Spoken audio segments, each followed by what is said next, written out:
Bonjour, on fait comme la dernière fois. En fait, donc Chao Zhong parle en premier et aujourd'hui, on va aborder la question centrale, à vrai dire, de la localisation des 5 Yabgou contemporains, enfin, disons, voilà, qui inaugure l'époque Kushan, voilà, on va dire ça. Chao Zhong parlera à la moitié de la session et euh, je reprendrai ensuite en présentant des points de vue sans doute assez différents. Ok, Alcide. Bonjour à toutes et à tous. Aujourd'hui, on continue à lire le Han Shu et puis le Han Shu en anglais. Last week I explained the character shu here as a verb in the verbal compound 艺术. So, for military usage, make something under someone's command, etc. So for most its usage in a chapter about foreign states, it concerns military and or diplomatic relationship. Then we ended with the possibility to link the determiner qi here with the general topic of the whole paragraph. That is to say, the 大月支 as a state, or the realm, geographical area around Bactria, Taharistan. Today I will introduce more about theory of Kuwabara Jizo, this person. And before he became the professor of history and sinology in the Imperial University of Kyoto, he studied in Peking and received a very good training. Therefore, he was no doubt the best scholar in Japan before World War II in field of the Chinese history. Also, I will indicate the view of Paul Pelliot, one of the greatest historians and philologists in his time. Please note that several slides used today, such as this one and this one, have been used 2 years ago. So, for some issues such as the basic unit to measure the Chinese distance in ancient China will not be explained again. You can go back especially to session 6 and 7 of our seminar in 2022. And in that time, I already translated Kuwabara's view, so quoted by Kawayama in Japanese paper and then translated by myself in a Chinese version. So Kuwabara said, I would say, not so much to argue that the Kushan must be of the Daxia stock or the Daxia race, that according to the core Chinese classical sources, there is no clear evidence which could prove that the Kushan king has to be identified with the Yuezhi stock or the Yuezhi race.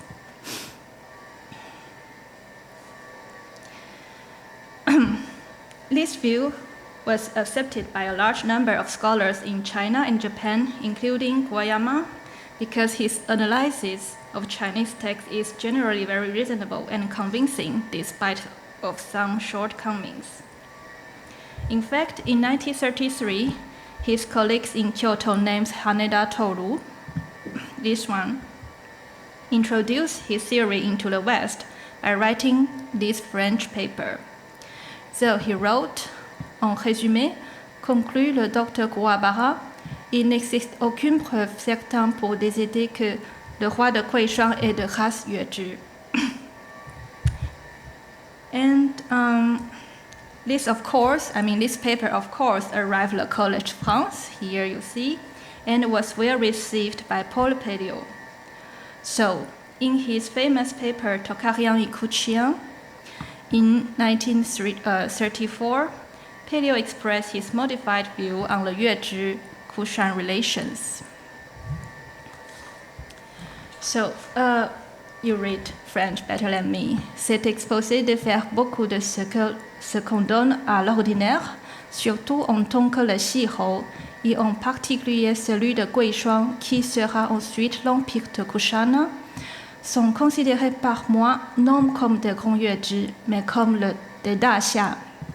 que les Chinois n'ont appelé à leur tour Grand Yuezhi que parce qu'il avait pris la place de Grand Yuezhi véritable. Je me rallie ainsi aux vues de Kuwabara et de M. Haneda, qu'on trouva exposé de Haneda, blablabla, le same paper. Ces conclusions ne peuvent être admises qu'au prix de rectifications importantes des données de Hou Hanshu, mais de toute manière, celles-ci étaient inconciliables avec celles de Hanshu, de Qian Hanshu. And here, the ordinaire, most probably refers to the Green's book in 1756, Histoire générale des Huns, des Turcs, des Mongols et des autres Tatars occidentaux, that he would suggest that Yuezhi is the direct ancestors of the Kushans. Pelios' modified view in fact align with Chavan's, that here, les témoignages de Hou Hanshu qui nous affirment que les Da-Yuezhi divisèrent entre Saint-Yabgu, le territoire du Daxia, est un témoignage erroné. So, the scholarly view that Hou Hanshu is a source to treat it prudently does not rise since Fussman or his contemporaries, but had a far more established base in sinology and especially in East Asia. Now, concerning the 5 Yagus of or in the state of Da-Yuezhi, we must compare Hanshu and Hou Hanshu carefully. Now let's examine again the Hou Hanshu entry, especially the phrase that causes the debate. In brief, in this extremely concise rephrasing of early Yuezhi history, there are 2 elements that are not seen in the Hanshu, including the 5th Yabgu Du Mi. By giving this name, Fan Ye emphasized that the Gaofu so given in the Hanshu was wrong. Moreover, the verb fen here, translated by Thierry and Chavan as partager, does not occur in the Hanshu version, which could be an imagination, oversimplification, or a confusion of the situation before and after the Common Era. A more misleading word is fan here, in orange. In fact, in such an usage with its context in the Hou Hanshu, it will lead readers to think that in total there were 5 divisions or tribes led by Shihou, and more likely there were only 5 divisions or tribes led by the Shihou. But this fan, although it indeed occurs in Hanshu, the usage there was not exactly like this, and I will explain. Here is the full entry of the state of the Da-Yuezhi in the Hanshu, so that you see how much Fan Ye has condensed the content. This entry itself contains an extract from the earlier Shiji, and here in Shiji and colored in dark pink, concerning the long migration of the nomadic people Yuezhi from the western border of the Han Empire into the plain of the Amudarya.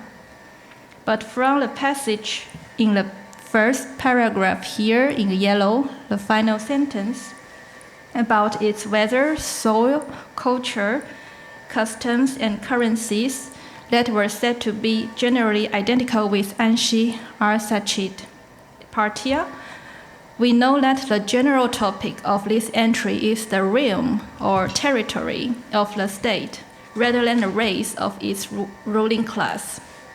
That Hanshu author did not so much care. So let's read quickly the first paragraph. The state of Da-Yuezhi, its capital city, was in Jianshi, or Lanshi in Shiji, and Lanshi a little bit different in Hou Hanshu, and Franz will explain this later. And here it gives the distance from Chang'an, the Western Han's capital, and it does not listen to the military command of the protectoral general, Bu Shu. Here you see the attestation of Shu. And here, for your convenience, I just put the location of the Protectorate General around here, north of the Tarim Basin, and the capital of the Western Han dynasty here. Here, this usage of the verb in the first paragraph has a strong military color. Similar example can be found in the chapter about Eastern foreign countries, such as the case around today's Korea that I already mentioned last week.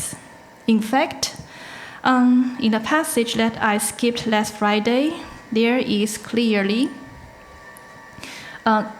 clear definition of such military subordination. So again, I translate very roughly.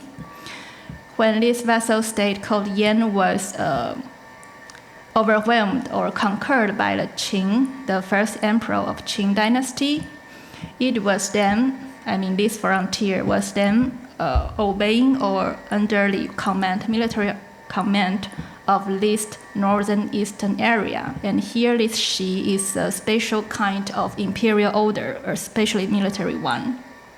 So it concerns a documentary system which is to be, dispatched from the imperial court when the wars happened.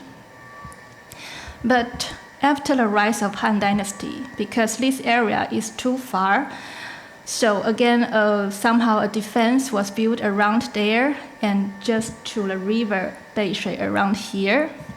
But anyway, this frontier area occupied by several, refugees and dependencies, and including the new kingdoms established by this Chinese immigrant, belong to the military, under the military command of these kingdoms, this small kingdom as a feudal kingdom inside the Han Empire.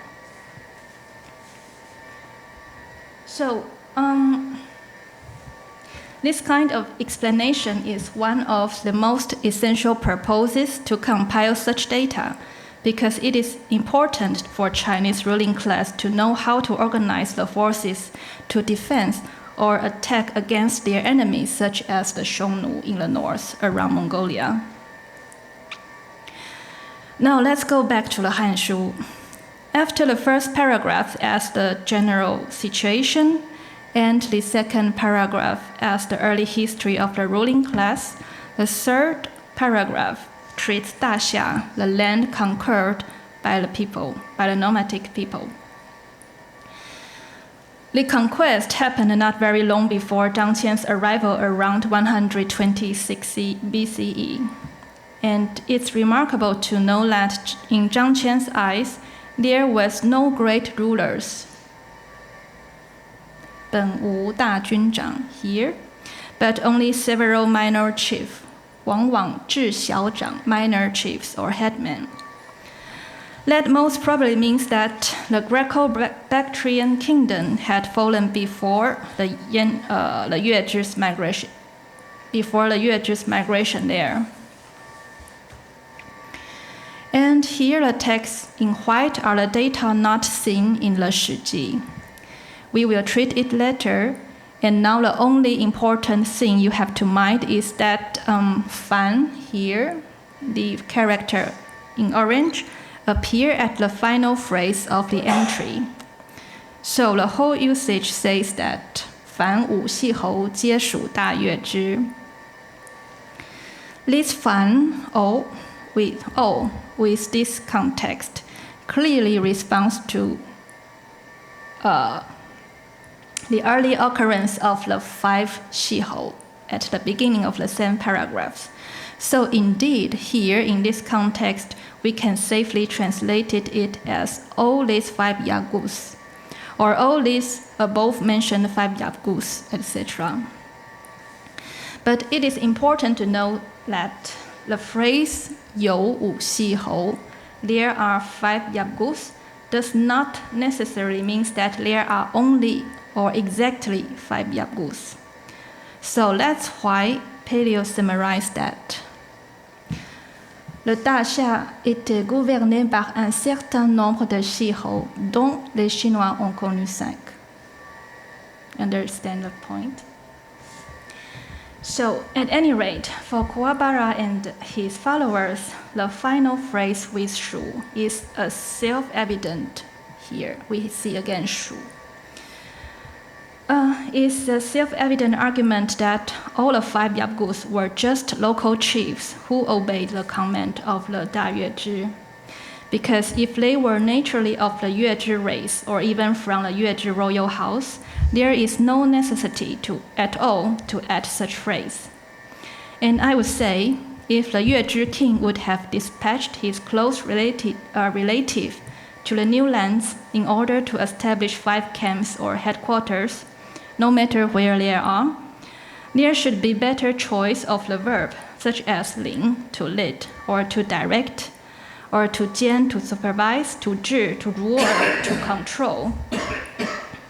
All with clear active meanings, rather than with this shu that concerns subordinate relationship, which is sometimes ambiguous to tell its passive or active functions. Now, I segmented the third paragraph for the convenience of your understanding. The shadowed text means the text copied from the Shiji. The punctuation given by the Zhonghua bookstore in red has raised some hard debate. And for the list of the 5 Yabgus, each was described by giving the name of its capital town here after this word, or let's say the seat of each Yabgu, and the distance between the seat to the Duhu Protectorate General, and also the distance from the seat to Yangguan, the Sunny Gate. The list reappeared not only in the Houhan Shu but in the Wei Shu, here the WS, about the Northern Wei dynasty. And we know that most of the data about the Western countries in that time were collected around the 5th, 6th centuries. As I have explained the nature, the loss, and then the restoration of the Wei Shu during our seminar in 2021, I don't repeat here, but just give you a brief list as such about the 5 Yabgus.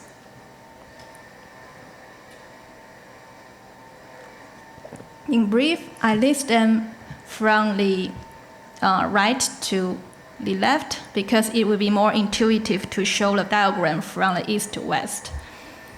And here you see SJ for Shiji. There is no mention of 5 Yabgus, but only the name of the capital of the Yuezhi as the state. But in that time, actually the capital of Daxia. And Hanshu with the name of the Yabgu and the name of the town as their seat, in addition to a variant name of the capital of the state. And then Houhan Shu with so many lists, only the 5th is changed and no mention about their seat. And again, the name of the capital is a kind of compromise between the version in Shiji and Hanshu. And in the Wei Shu, somehow very strangely or surprisingly, the seat, or because in that time, the Wei Shu just identified these 5 smaller kingdoms with the 5 Yabgus in the ancient times. However, the capitals of these 5 kingdoms remain the same, no change from the ones in Hanshu. That is a little bit strange or surprising. So,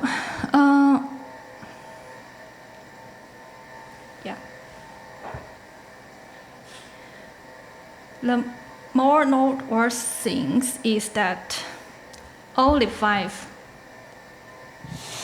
kingdoms, smaller kingdoms in the Hanshu, were situated in the mountain valleys, according to the Wei Shu authors. And you can consult my concise compilation in the Hunan source book in 2020 for the translation of the whole Wei Shu entry. The Hanshu and Hohanshu and Weishu all conserve some data about the distance between central China and the area measured in Chinese unit li here, or Chinese mile. So I summarize it in this table, and here I put D1 as the distance from the object to the Protectorate General, and D2 as the distance to the Yangguan, the Sunny Gate, and D3 to the capital during the Han Dynasty. And again here, D4 to the Zhangshi, or Vice Protectorate General, and D5 to the capital of the Eastern Han Dynasty, and D6 to the capital during the Northern Wei Dynasty. So to give you an expression, here is Yangguan, right? And here is Chang'an, the capital of the Western Han Dynasty. And again, we have another gate around, toward the northern road. So here it is approximately the position of the D1, the start point, and here D2, and here D3. And to be more precisely, actually, the location of the so-called Zhangshi, or Vice Protectorate Generals, means Banyong, around 123, here around Turfan. And the data of the distance from this position, around 123, and the foreign countries are actually very scarce in the whole Hanshu. In addition to the bacteria or Tauharistan in our question, only 8 numbers are given there. These ones, okay. So this is also a reason why I emphasize that several times that Fan Ye's work about the Western country is not comprehensive. On the other hand, in the Hanshu, except for the lands that were too far from China, such as Antioquia or India, most of the states as subject of an entry were clearly described with a number of li concerning their distance from China. That means there is too much blank in the column of Hohanshu here, unfortunately.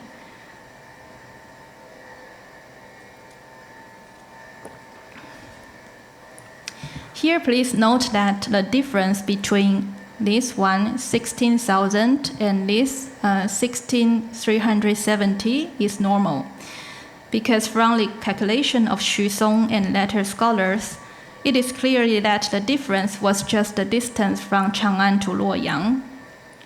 Similarly, the distance in the Weishu for a large majority of the data was just the old data in the Hanshu plus the distance to Luoyang, then plus the distance to Dai, the northern Wei's capital city, or today's Datong, in some period. That means many distance data in the Weishu are outdated. But however, the strange series here about the 5 small kingdoms are one among the remarkable exceptions. Moreover, you can see that there is a big difference between this 4740 and this one in yellow, 6537. I would say that this perhaps means the invoice dispatched by Banyong unfortunately took a very long road, perhaps due to the difficult Han-Yuezhi relationship since Banyong's father Ban Chao, because he rejected the Yuezhi or Kushan king's proposal of imperial or royal marriage. In addition, it's also noteworthy that here the 16,000 is a very round number, perhaps the result of diplomatic missions, because the caravans with gifts and commodities had to stop and wander station by station. If we count the more effective or military road from the Protectorate General, then the number should be here, 1187 0. Can we go to the next slide? Is it clear enough? Now, I just give the basic explanation about the unit and length of Chinese mile because I have used it 2 years ago. Its series to a large degree founded by Kuwabara as early as in 1910. Unfortunately, Westerners did not pay enough attention to the works of Japanese scholars to the extent that leading scholars like Jules Sauvé and Polyblanc totally ignored their achievements. In fact, Matsuda Hisao has solved the logic of the distance data around the Tarim Basin to a certain degree. So today I will improve his analysis because he failed to explain the part beyond the Pamirs. In brief, following his method, his disciple Nagasawa published a paper under the title of on the description of the distance as revealed in the biography of Xiyu, Western region, of the history of the former Han dynasty in Japanese. And I already modified Nagasawa's diagram for you 2 years ago during our seminar at Collège de France, but also at EHESS. Let at least their calculation concerning the northeast rim of the Tarim Basin is clear and safe. Unfortunately, neither Nagasawa nor Matsuda could well explain the distance and itinerary beyond the Pamir, to the west of the Pamirs. So both of them failed to firmly locate the 5 Yabgus and also the exact location of the suspending crossing, or crossings, I would say, because I don't think there was only one such dangerous track. For the sake of clarity, today I just choose the D1, the distance to Protectorate General, just to the east of the ancient Kucha Kingdom, to demonstrate my calculation for you. So, to say my preliminary conclusion at first, although so far, most scholars focusing on the 5 Yabgus did not believe this distance data, I think there is still some intrinsic logic among them to be discovered, and these numbers may even provide some intriguous hints. So, for example,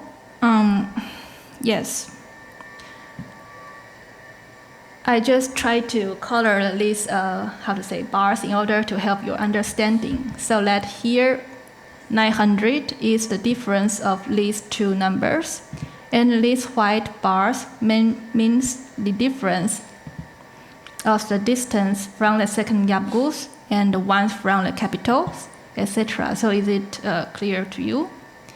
But actually this is just a diagram, and of course we can somehow reverse them or put the 3 in any angles. But I just put this diagram in this limited space. So please imagine the other possibility in your mind. And important thing is that a large some of them preserve the 1 as the final digit. Here, 1, 1, and 1. So you see that I restored others also with 1, assuming that these differences are due to scribal errors of the manuscript. And this 1 in the final digit is in fact a feature of the northern road counting directly from the Protectorate. Although it is easily dropped, this 1 as the stroke in Chinese, easily dropped during the copying of manuscript, the 1 is still preserved in the entries of several countries, such as here, Gumo, near Akasu, and here, Yutou or Weitou, near Tomshuk, and also this difficult Zhendu, somewhere on the road to the Pamir or already in the Pamirs.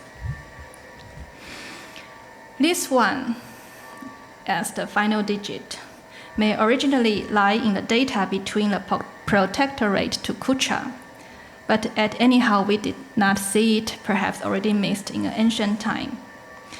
But at any rate, we can restore this one for the number under Kashgar here. Note that there are indeed significant errors, but the current text give here 2,380, where 2,000 must be a scribal error for 1,000. The other difference is not so important because we know that there should be at least 3 roads between Wensu, Aksu to Kucha, including along the north of the Choltak hill here, or to the south here, or even more little bit distant along the Tarim River here. Now, in this diagram, the red arrows mark that the Hanshu said there were roads in between this one and this one, but the data of exact distance is not provided in the text given to us. We shall go back to this slide with more details. Now, after assuming that all the numbers should end in 1 as its final digit, one of the possible diagrams has been shown as this, but we also have other possibilities like this or this. All these can be served as models for further discussion for scholars. So is that okay with you, Hans? Yeah. Now, if we focus on D2, the distance from the Sunny Gate, the image would be different. The simplest scenario in my eyes is that for the envoys or officers departing from the Sunny Gate, there are 2 roads almost parallel. Both can achieve the central land of Toharistan, although we do not know whether or not the capital would have been on the road. And another possible diagram, but less neat, could be like this. So, is there a way to combine the 2 information sources from the protectorate and from the Sunny Gate? Let's go back to the western half of the Tarim Basin. Here, the number under Suoju, this one, Yarkang. Where am I? Yeah, under Suoju and Puli and Yutian, Khotan, are very big because they are counted from another direction, not from here, but from there, just rounding the Tarim Basin. So it suddenly increased. As for the distance between Zhendu and Yutou or Tumshuk here, the number 1314 does not match with the difference of these 2861 and 1411. So we can restore that the distance should be counted via Kashgar like this. But the problem is not yet totally solved, because here we are told by Hanshu that there are only 2 days of horse riding from Tumshuk to Zhendu, and there must be some correct number, perhaps 7 or 11 or 12 in the original text, we don't know. But at any rate, there must be some mountains or hill, somehow like that.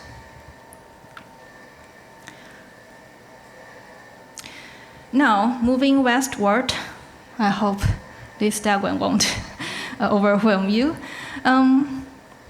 We see the northern road extend to a station called Xiuxun here, and then to Dayuan or Dawan, Fergana.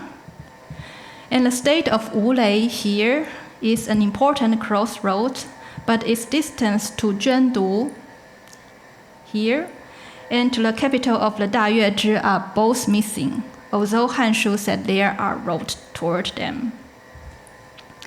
The number 2465 under Wulei means that, I would say, there was a straight road from Kashgar, like this, and perhaps with such a distance approximately around that.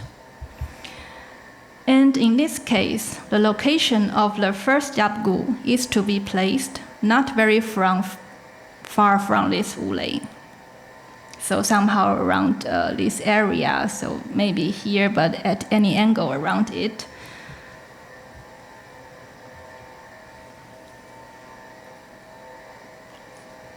In fact, this is the logic of Shiratori of the University of Tokyo in 1911 to suppose that Shomi would be a station very nearby Wulei. And he has proved that Wulei was just very nearby Tashkurgan in today's Tashkurgan County of China. And then Falk in 2018 almost just repeat the same reasoning independently. The problem is that, as Puliblum has partly indicated, but he did not solve, that the distance from Shouxun to the capital of Dayuezhi is too close to this. So you see that if we add 1610 to this number, we will get 4731. It's almost the same of this number. So that means how many tracks were there from the Western Han to the capital of the Dayuezhi, and that is the problem. And a more difficult question, and also the source of debate, is that in Hanshu, the distance from Fergana to the capital of Dayuezhi are only 690. And it is exactly to reduce this number from this. That would mean that it seems to be, for me, it seems to be just a calculation error by the armchair historian, that they think Dayuan was somewhere just on the road from Shouxun to the capital of Dayuezhi, Lanshi or Jianshi. So somehow they did not add it or make another number, but just choose to take the difference of these two numbers as the the distance of direct way from Dayuan to Dayuezhi. And this very small number is the essential cause of the more than 100-year debate until now about the different opinion between the Tokyo school and the Kyoto school about where is the ancient capital of the Fergana. Because in that kind of diagram, it's very difficult to place any reasonable distribution of the capital of Fergana in ancient Fergana and the capital in ancient Bactria in the Han times. But for me, actually, it's just an arrow and not so important.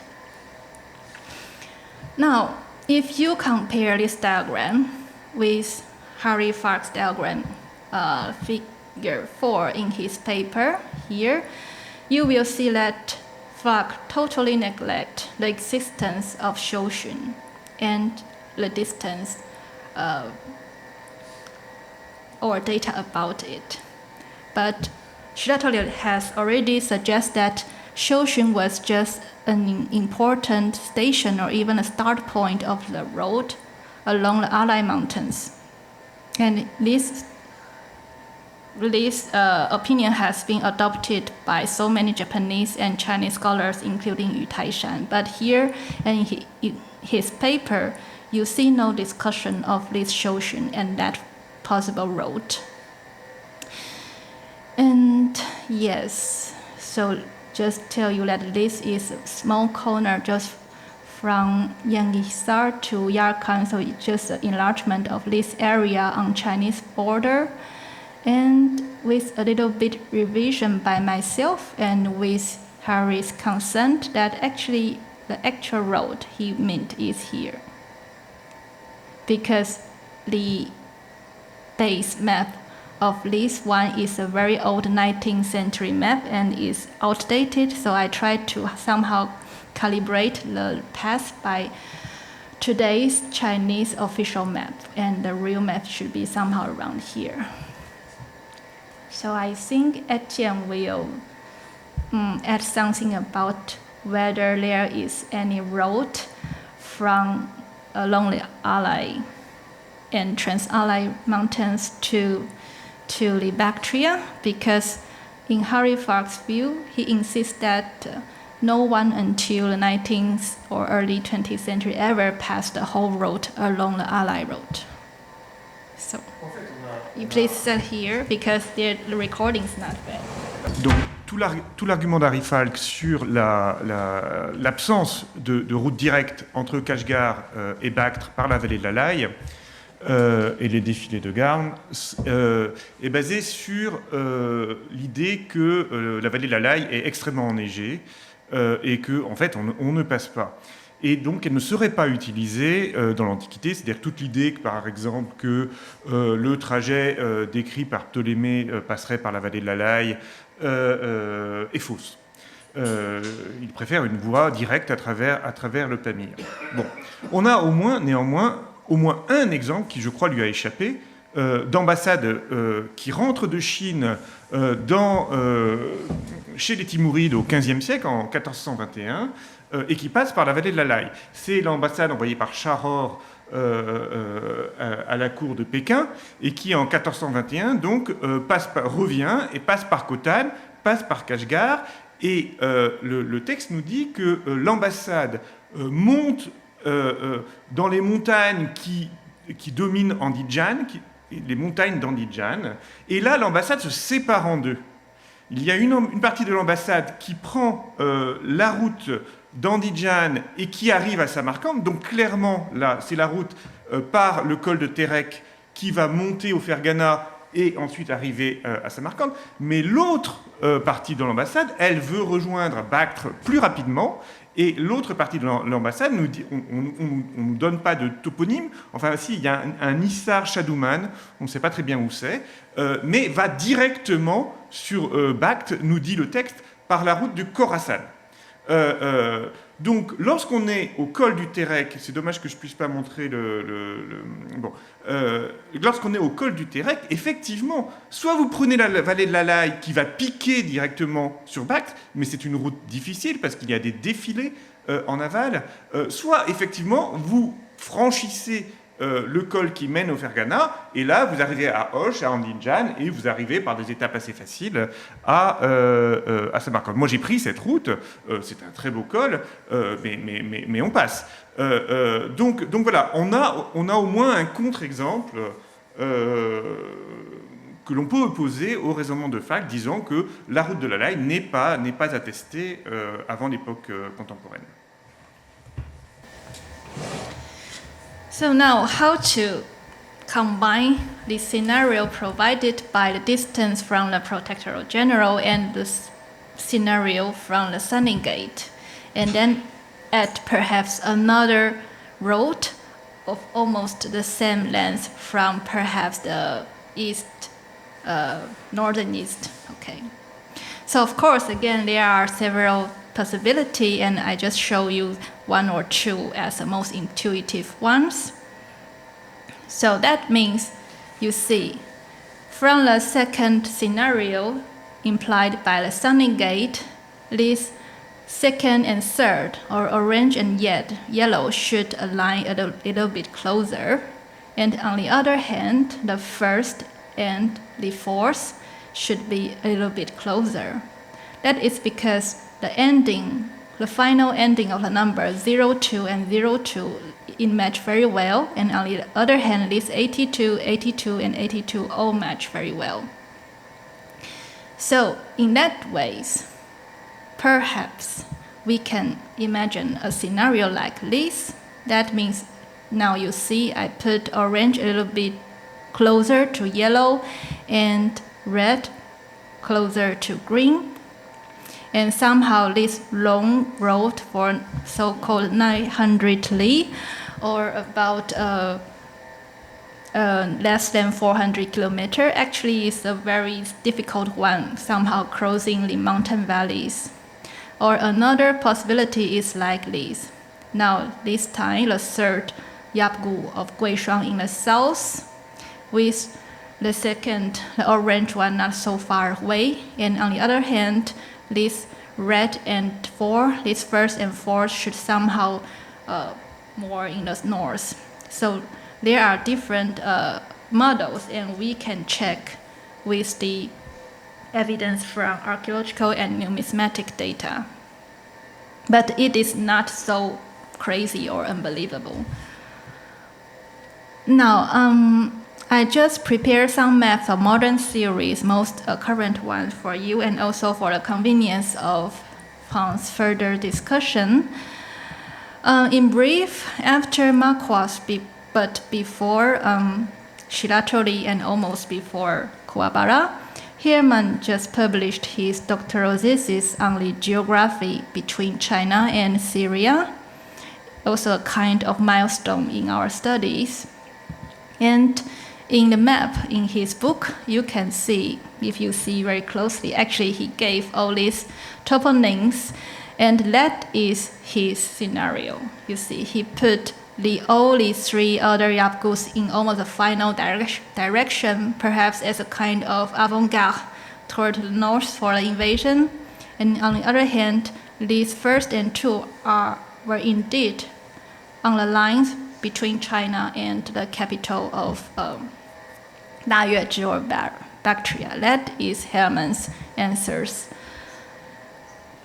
Can we go to the next? Sorry, I'm next slide, sorry.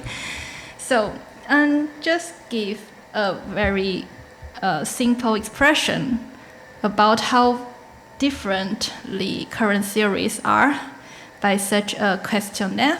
So the first important question is that, is the identification provided in the Wei Shu in the 6th century basically reliable? And most scholars, since Marquardt, said yes, but basically not by Franz, and partly yes by Falk, as you will see his argument. However, I would say that most of these scholars are influenced by the description in the Wei Shu that the 5 Yapgus should situated in the mountain valleys. This is a piece of information from the Wei Shu and not anywhere else. And second, which source is more reliable, Han Shu or Hou Han Shu? And most scholars, especially sinologists, said Han Shu, and I have explained my reason. And Grenet, following Pouilly-Blanc and also Falk, tried to prove that Hou Han Shu also has some value. And the third question is how to analyze the syntax in the Han Shu concerning the 5 Yagus. That means only 5 or only 5 among more Yapgus. And among all the scholars, Kuwayama are the ones who very energetically defend for Paleo's understanding.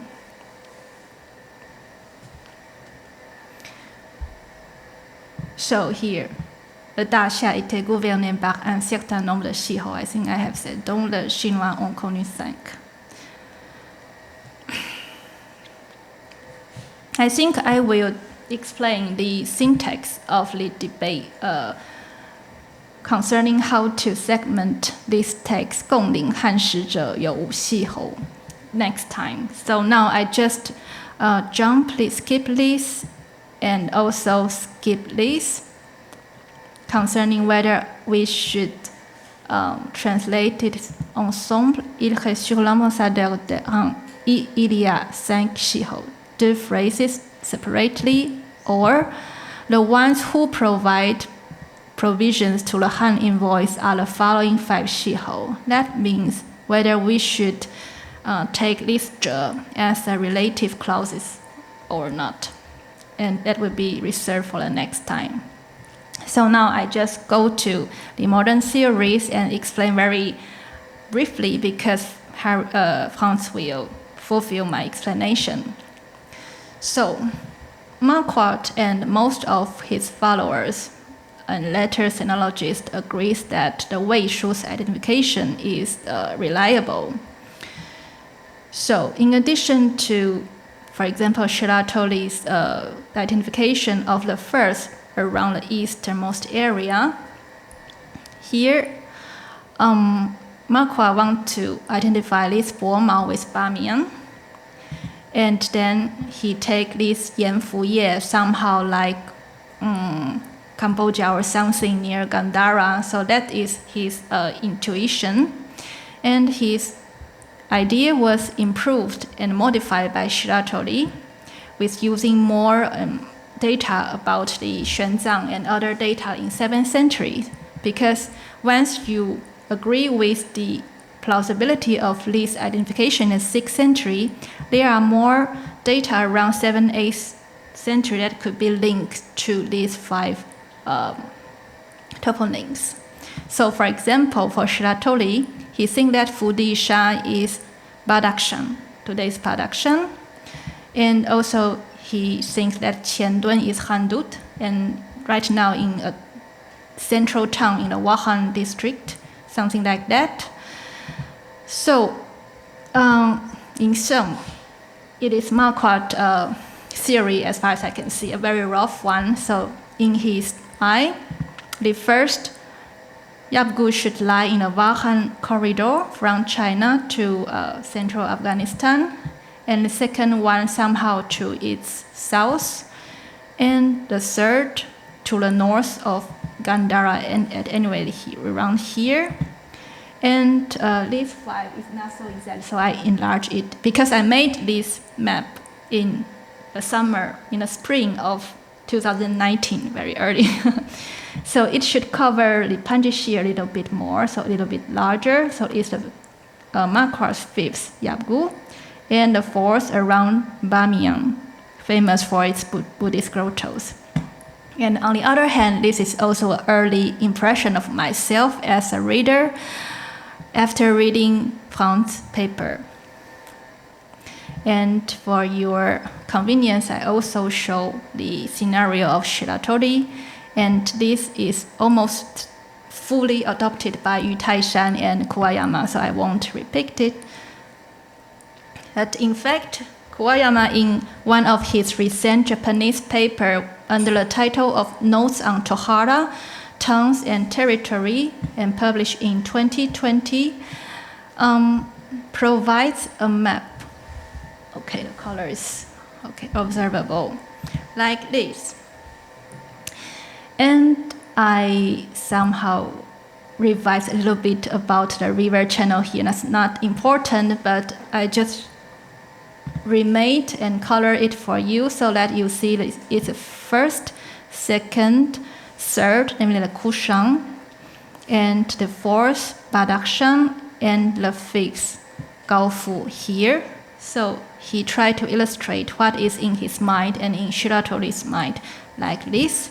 In addition, Kuwayama insists on view since the 1960s or 70s by the Kyoto University that the capital of the ancient Dayuezhi should be to the south of the Oxus near Kalayezal, and somehow around the plain of Kunduz rather than the north of the Oxus. And this will also be commented by Franz Grenet later.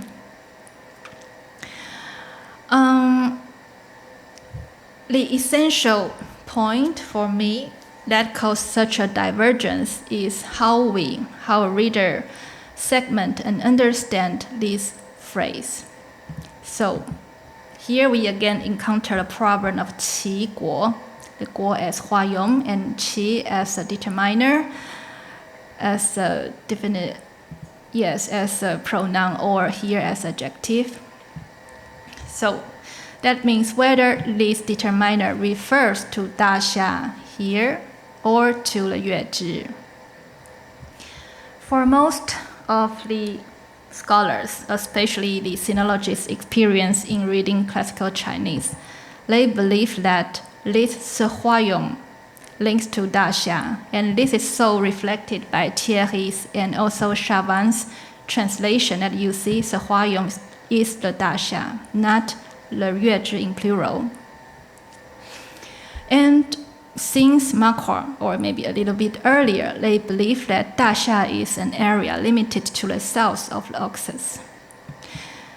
On the other hand, being aware of this kind of problems, Yu Taishan provide a more compromising theory after reading Grenet's paper, that Daxia should contain both south and north of the Oxus, but mainly the south.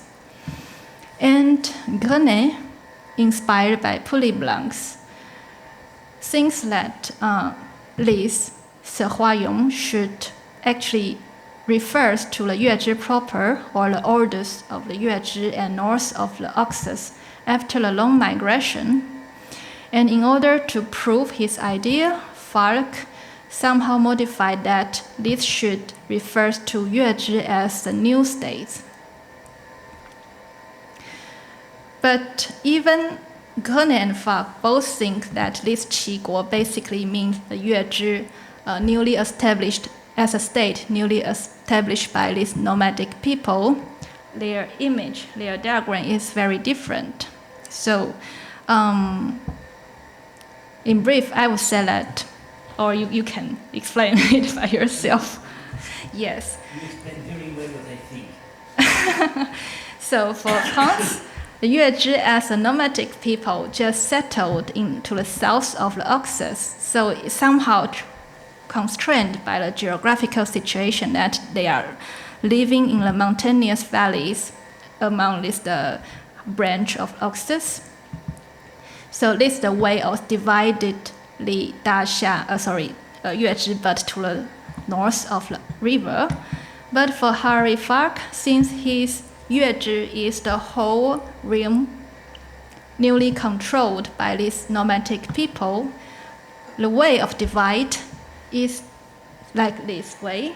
And because he thinks it is not trafficable from the Alai and Trans-Alai mountains to the capital centers, somehow the image in his mind is like that. So please note that in Harry Falk's mind, to divide the country is not to cut the cake, but only to control the most important commercial road, or maybe also military road, toward from the frontiers to the center of the kingdoms. So in his paper about the five Yabgu of the Yuezhi, he emphasized the commercial color of the Yuezhi, or let's assume that, as an ancient people.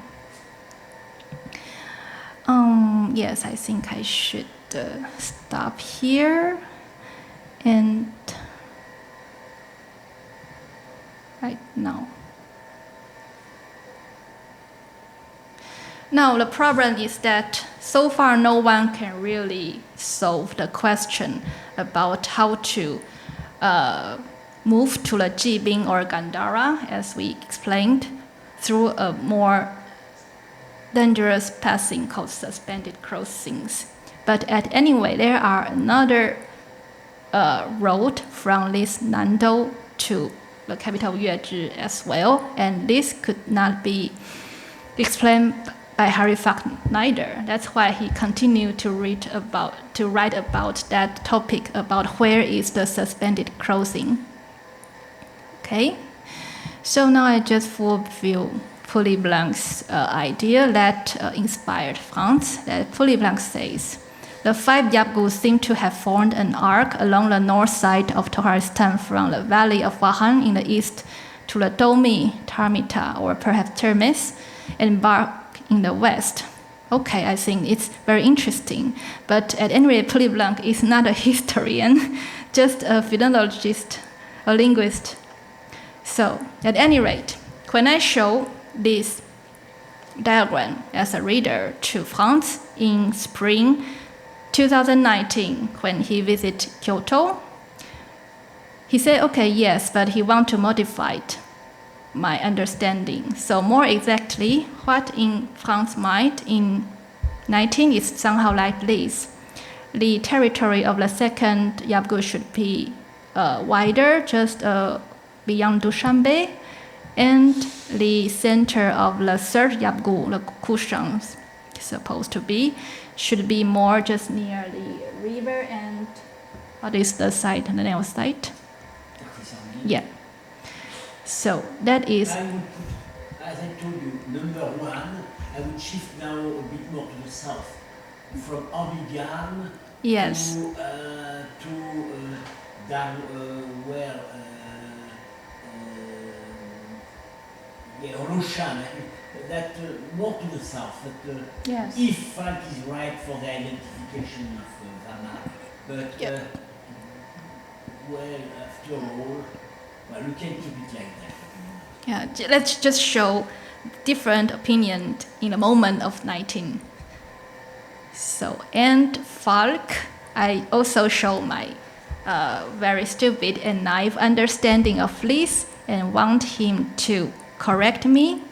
And he said, yes, but actually in his mind, all this rim should be more narrow, as I just seen, just cover the commercial or mountain road, so not so much broad, but a little bit narrow and across to the valleys. For example, the third Yabgu should like this, from Dushanbe just to Samarkand and all the mountain valleys around there, and his Kushan, as he crossed by a pencil, is like this. And the seat of the first Yabgu should be like this. So it's actually very different from Shiratori's opinion that the seat is somehow near to Tashkurgan. So, and here it's not so clear, but you see Falk is not so certain about where is the force. Maybe Bamyang here or here as Balkh, and maybe 5 around here terminates. And here, because our topic is Kushan, I just showed his assumption on the early seat of the Guishuang Xihou here. Okay, and actually it's somehow close, not so far from Almosi. Yeah, so I think I just finish my part and hand over to.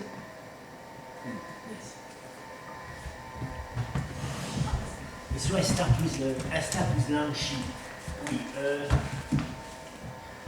Bon. Il reste à peu près une heure, c'est bon.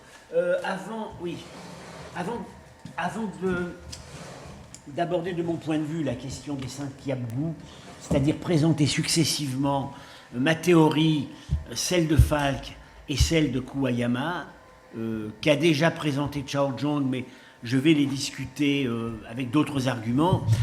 Il faut revenir sur cette question de ce que les textes chinois, enfin ce que le Hanzhou et le Huangshu décrivent comme, on va dire, la capitale du Taxia, ou du moins sa capitale économique, puisque ce qui nous est dit, il nous est pas dit précisément que Lanchi est le siège du pouvoir Yuezhi. Il nous est dit que c'est la région, c'est la grande place commerçante. Bien.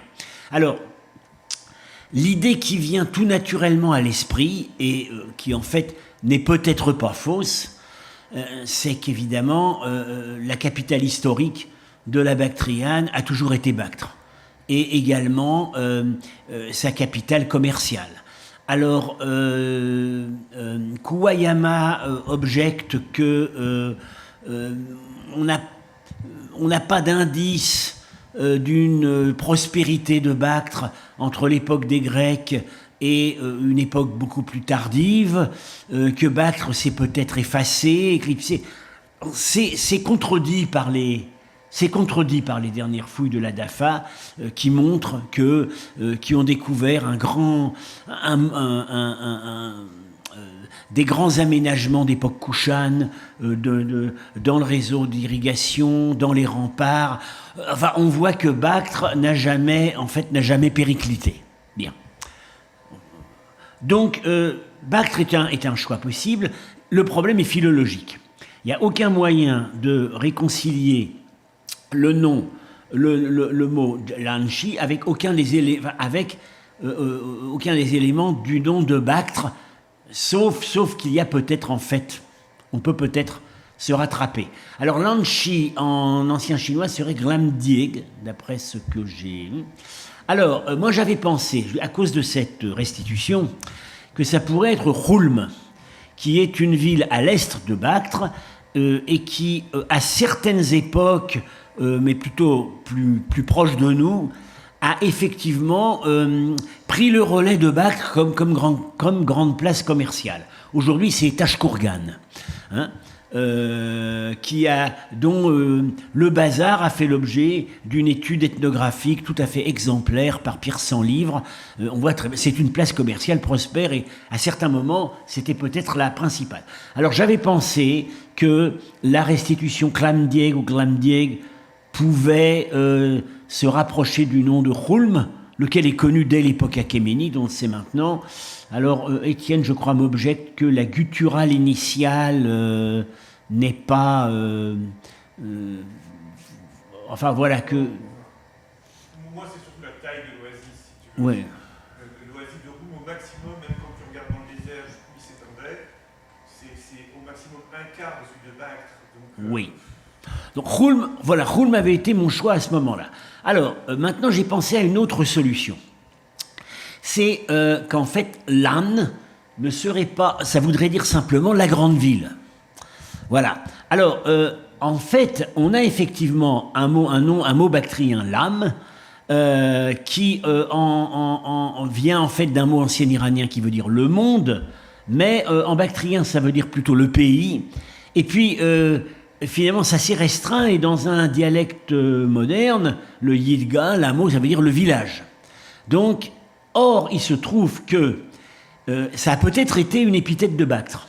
Pourquoi ? Parce que Bactre est connu au 5e siècle chez l'historien byzantin Priscus sous le nom Balaam et que Sims Williams a proposé que ce soit Barlam, c'est-à-dire le pays de la région de Bactre.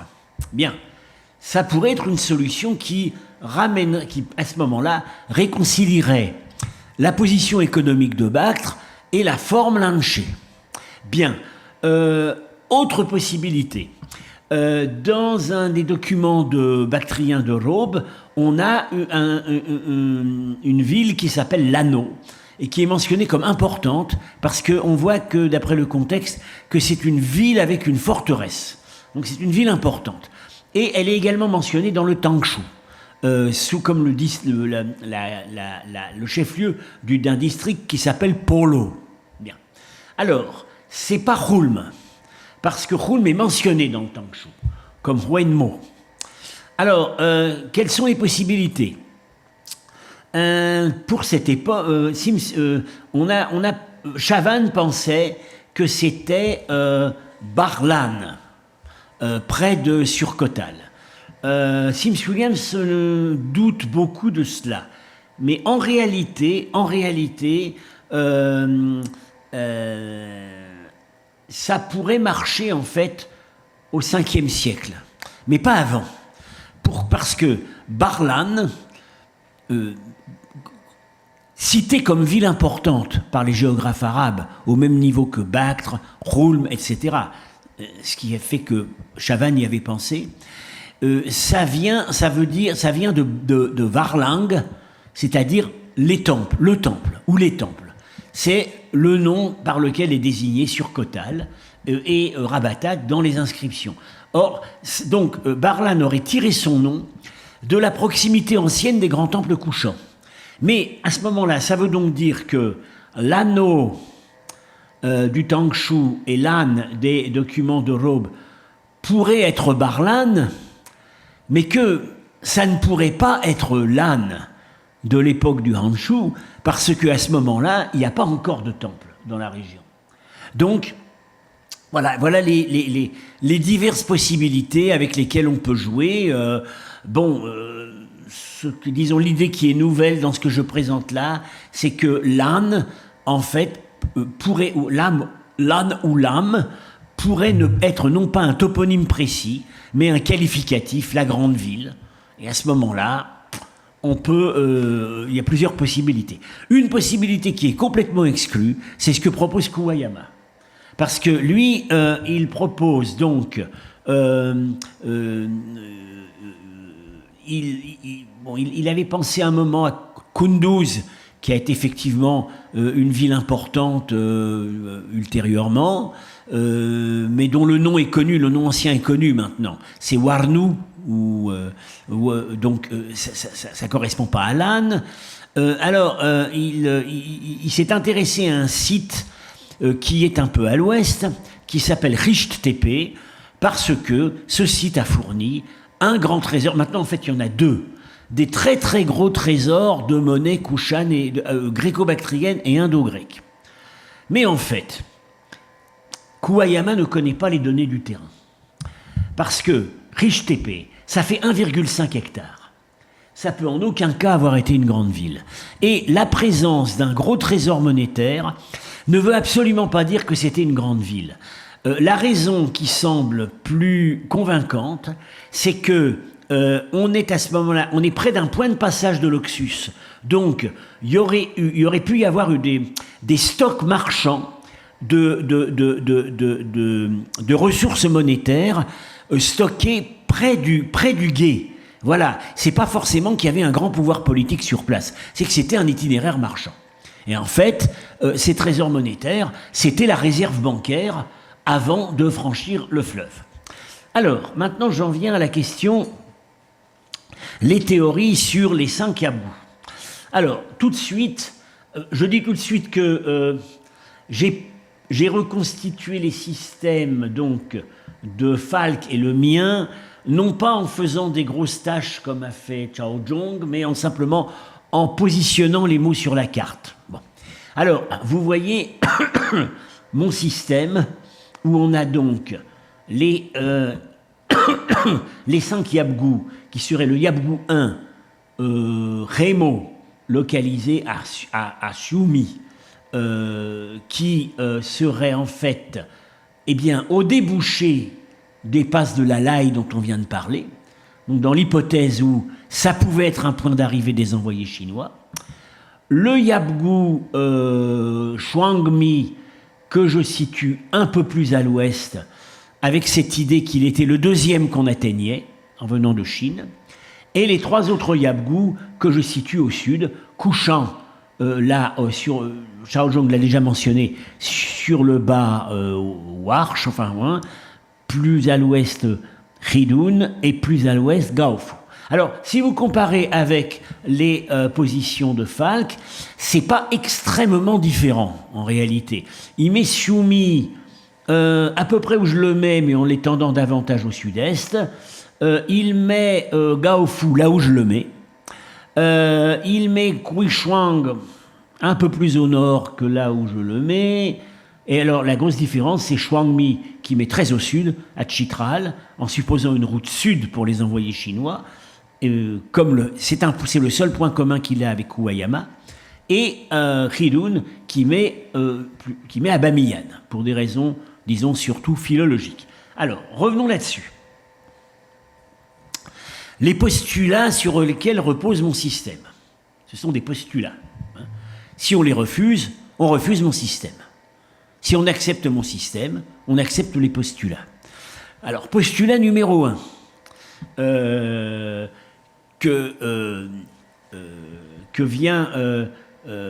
Sur lequel donc Chao Zhong vient de porter un certain nombre de coups, que je considère des coups non mortels.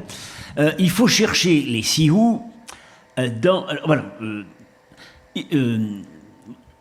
il faut chercher les Sihu dans les territoires initialement conquis par les Yuezhi, sans se cantonner spécifiquement au nord ni au sud de la Mudaria. Donc, je dirais, ce qu'on appelle les territoires au nord de la Mudaria font également partie du Dacia, et le Dacia, c'est la préfiguration de ce qui, à partir du IIe siècle, va être connu comme le Torarestan, c'est-à-dire le pays des Yuezhi. Bien. Alors, je détaille un peu. Je considère, comme Pulet-Blanc et un peu comme Falk, que la seule version claire, c'est celle du Huangshu, qui dit les Yuezhi se déplacèrent dans le Dacia et divisèrent le royaume en Xiumi, Shuangmi, Quoshan, Situn et Dumi, c'est-à-dire les Yabgu. Et au total, il y a 5 Yabgu. Alors, dans le Hanshu, la mention des 5 Yabgu ne se rattache nettement ni au passage sur les Yuezhi, ni à ceux sur le Dacia. Et en fait, il y a discussion sur l'établissement du texte. C'est-à-dire qu'on suppose, certains supposent, que le passage qui dit « il y a 5 Sihu » a été déplacé, d'autres discutent sur la ponctuation. Bon. Donc finalement, moi je m'en tiens à cette position assez ouverte. Bon. Second point. Je ne distingue pas véritablement les Sihu de ce qui est dit du mode de vie des Yuezhi, c'est-à-dire des gens qui sont dans des zones propices au pâturage parce qu'ils entretiennent une grosse cavalerie. Je considère que les Sihu sont indépendamment de ce qu'ont pu être leur origine ultime, une partie des Yuezhi ou bien des souverains locaux ralliés aux Yuezhi, ils font partie du complexe militaire des Yuezhi. Bien, c'est mon point de vue. Je pense aussi que le renseignement que donne le Hanshu sur le Dacia qui, quand les Yuezhi l'ont conquis, n'avait plus de chef, était divisé en petites unités politiques, peu aptes à combattre, faibles, mais bonnes pour le commerce. Je pense que ces données ne s'appliquent pas aux Yabgu. Ce que décrit le Hanshu, c'est une situation qu'on peut assez bien rapprocher de ce que nous donne la numismatique, c'est-à-dire que après la chute des Grecs, on a un certain nombre de pouvoirs séparés qui, je dirais, ont émis un monnayage un peu misérable, donc un monnayage, un petit monnayage de bazar, pas un beau monnayage d'argent, un monnayage un peu misérable qui tend imiter les derniers souverains grecs. Alors tantôt c'est Eucratide, tantôt c'est Hélioclès. On voit très bien que c'est pas coordonné et que c'est un monnayage de nécessité, un monnayage de petit bazar. Et moi, ça me rappelle très bien, ça me paraît se rapprocher assez bien de ce que cette phrase, cette description que donne le Hanshu sur un pays divisé, militairement faible, mais où il y a du commerce et qui a pu facilement être soumis et où il n'y a pas d'unité politique reconnue. Pour moi, c'est ça. Et les Yabgu, c'est autre chose. Bien. Alors, je pense aussi que si les Yabgu sont à la tête, sont en fait des guerriers et sont à la tête de cavalerie, il faut les situer dans des zones propices au pâturage. Et on ne peut pas les mettre dans des zones de petites passes montagnardes avec des cols à 4500 mètres d'altitude. Bien. Alors, troisième postulat. Chao Jung l'a déjà dit, moi, comme Pulet-Blanc, je considère que les identifications de pays dans le Weishu ne sont pas fiables, car en fait, elles reflètent une réalité politique ultérieure. C'est-à-dire les époques kidarites et hephthalites. Cette notice du Weishu, ces informations du Weishu, viennent après une assez longue période où le contact politique avait été perdu avec l'Ouest. C'est-à-dire qu'en fait, il y a une quasi-interruption des relations diplomatiques entre à peu près 230 et à peu près 430. Donc, il y a pu y avoir... quand on parle de ces régions au 5e siècle, on a déjà en vue une géographie politique qui est différente. C'est ce que je pense. Donc, c'est le peu de fiabilité du Weishu, sur ce point, c'est le point majeur pour lequel je me sépare de Kuwayama, et en fait de toute l'école japonaise. Mais Kuwayama est quand même obligé de concéder que l'identification du Weishu, dans le Weishu, du pays de Gaofu à Kaboul, ne tient pas dans le contexte ancien. Alors, je considère qu'il y a 3 points d'ancrage toponymique sûrs qui ont en fait été mis en évidence, déjà bien mis en évidence par Pelé-Blanc. Falk ne les remet pas en cause dans son article, mais Kuwayama les ignore ou les traite sommairement. Bien, c'est que le Gaofu de Kuishuang, c'est couchant. Mais là, tout le monde est d'accord que ça veut dire couchant. Son siège, Hutsao, qui en restitution se donnerait quelque chose comme Huaotsao, c'est Warsh, c'est-à-dire le nom ancien de l'Oxus. Et 3e point d'ancrage toponymique, le siège du Yabgu de Gaofu, ou plutôt le nom du Yabgu de Gaofu, dans le Huanshu, seulement, est donné comme Dumi, et tout le monde, personne n'a contesté que c'est Termez, c'est-à-dire Tarmlit, en restitution, Tarmlit, Termez, Tarmita dans les sources indiennes, Termez, grande ville, grand point de passage, sur la Moudaria. Alors, mon 4e argument, c'est qu'il faut tenir compte de la localisation des grands cimetières nomades qui ont, toujours dans cette hypothèse où je me place, que les Yabgu sont en fait des chefs guerriers et que donc ce sont des gens qui ont une cavalerie. Et si Kujula Kadphises, qui est un des 5 Yabgu, a soumis les 4 autres, c'est que les uns comme les autres commandaient des forces militaires importantes de cavalerie. Bien. Alors, il faut tenir à ce moment-là, si on dit cavalerie, on va chercher où sont les grands cimetières nomades qui apparaissent dans la région après la migration. Ces cimetières nomades, on sait où ils sont, parce que les archéologues soviétiques les ont fouillés assez intensivement, et il se trouve qu'il y a dans toute la zone, je ne détaille pas les noms, mais disons une zone qui va de l'est du bord du Dariaï Panj jusqu'à Termez, et au nord jusqu'au mont Hissar, on a des très grands cimetières nomades. Bon, qui sont datés par... On a des monnaies. Ces monnaies nous donnent comme période... les petites émissions locales dont j'ai parlé tout à l'heure, qui commencent à la chute des Grecs et vont jusqu'au début du 1er siècle de notre ère, mais il y a aussi des monnaies d'Eraos, qui seraient peut-être Kujula Kadphises. Et puis après, il y en a parfois, mais en gros, ça s'arrête là. Bien.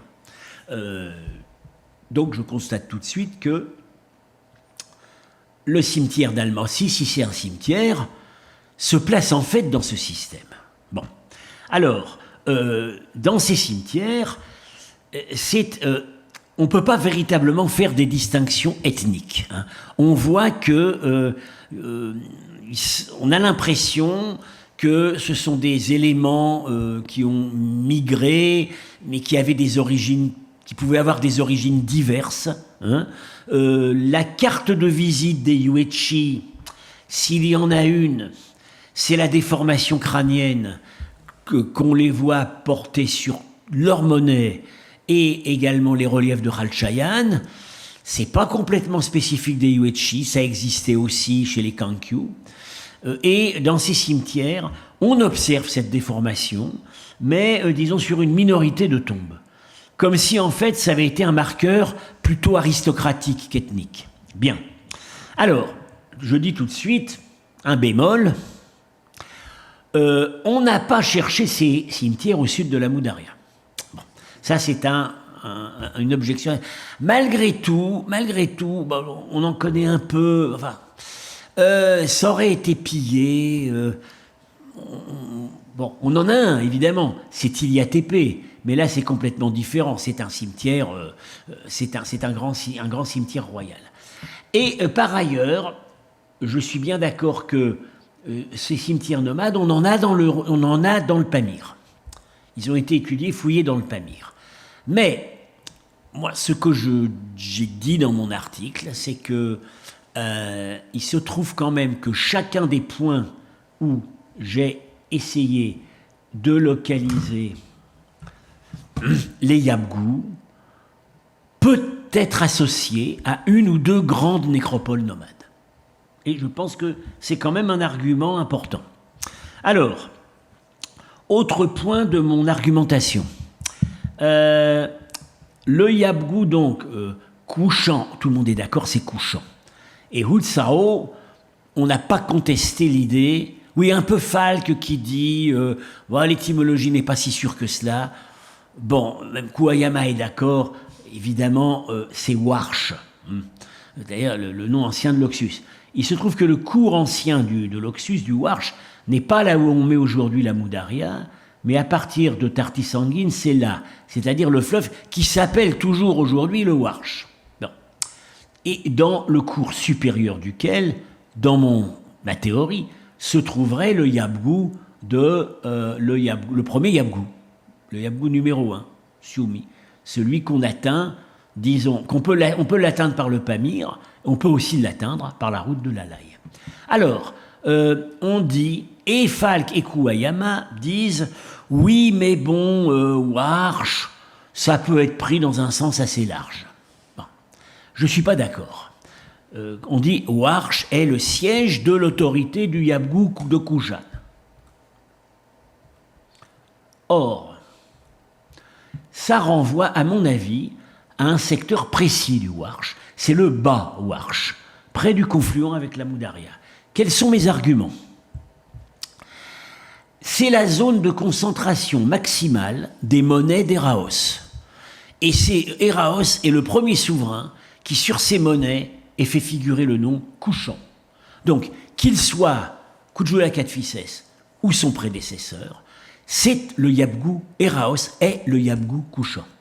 Et on a évidemment ces monnaies, comme ces monnaies sont d'argent, de très bonne qualité, elles ont circulé, mais la zone principale où on les a trouvées, c'est le Bawarsh. Alors je suis allé vérifier, je me suis dit, mais si c'est dans le temple de Tarti-Sanguine, c'est pas très significatif, parce qu'un grand temple attire des offrandes de très loin. À Tarti-Sanguine, il y a des monnaies parthes et il y a des monnaies indiennes. J'ai été voir, non, la plupart des monnaies des Raos ont été trouvées sur d'autres sites de la zone. Bien. Voilà la zone, donc Tarti-Sanguine ici, Tarti-Koba, de la trouvaille du trésor de l'Oxus ici, voilà, c'est cela. Or, il se trouve que dans cette zone, on a deux mentions d'une ville qui s'appelle Warsh. Ptolémée parle d'une ville qui s'appelle Oxéiana. C'est très probablement la ville non fouillée, peu fouillée, qui était associée au temple de Tarti-Sanguine. Et puis les géographes arabes parlent d'une ville qui s'appelle Warsh. Apparemment, un peu plus au nord, la ville se serait déplacée. C'est pas situé très précisément. Et puis il y a encore un autre argument. Ceci. C'est une inscription en grec. C'est peut-être la dernière inscription grecque de la Bactriane. Dédicatoire, c'est sur le moule en argile d'un chaudron de bronze, trouvé dans le temple de Tarti-Sanguine, dédié au dieu Oxus, par Hiromoïs, fils de Némiscos, garde des sceaux. Un énorme vase de bronze. Le type était riche. Bon. Les fouilleurs ont d'abord daté plutôt, ils pensaient à l'époque immédiatement post-grecque. Non, probablement non. On sait maintenant que, voilà le raisonnement de Paul Bernard, que la forme des lettres grecques est très très proche de la forme des lettres bactriennes sur l'inscription du Dashtinaour, et peut-être aussi sur celle d'Almasy. Donc on est au moment où on va abandonner l'écriture grecque et adopter l'écriture bactrienne. Et cette inscription, c'est pas du bon grec, hein. Il y a beaucoup de fautes. Et pourquoi? Je pense que celui qui dédiait l'inscription avait les moyens à l'époque de mettre à son service les derniers scribes qui savaient écrire le grec. Et pourquoi? C'est le garde des Sceaux, donc le chef de la chancellerie. Donc il peut mobiliser des scribes. Alors, vous constaterez, Bolparès, son titre de garde des Sceaux, et c'est pas un mot grec, c'est un mot bactrien. Et il est fils de Némiscos, qui a un nom typiquement couchant. Hein. C'est pas un grec, c'est un couchant ou un yuechi. Bien. Donc la date de l'inscription se situerait en gros vers l'époque de Vimataktu. C'est ce que finalement écrit Paul Bernard. L'inscription de Tartis sanguine ne serait très éloignée dans le temps de celle du Dashtinaour, le roi Vimataktu, etc. Bon, il donne une date qui n'est pas tout à fait exacte. Il est un peu gêné dans son commentaire parce que la céramique associée était supposée beaucoup plus ancienne, mais entre-temps, dans un autre article, c'est ce que j'ai ajouté en bas là, il dit qu'en réalité, on lui a finalement indiqué que la céramique peut aller jusqu'au IIe siècle de notre ère. Donc, je dis, à l'époque de Vimataktu, peut-être déjà Kujula Kadphises, ce temple est fréquenté par la cour. Voilà.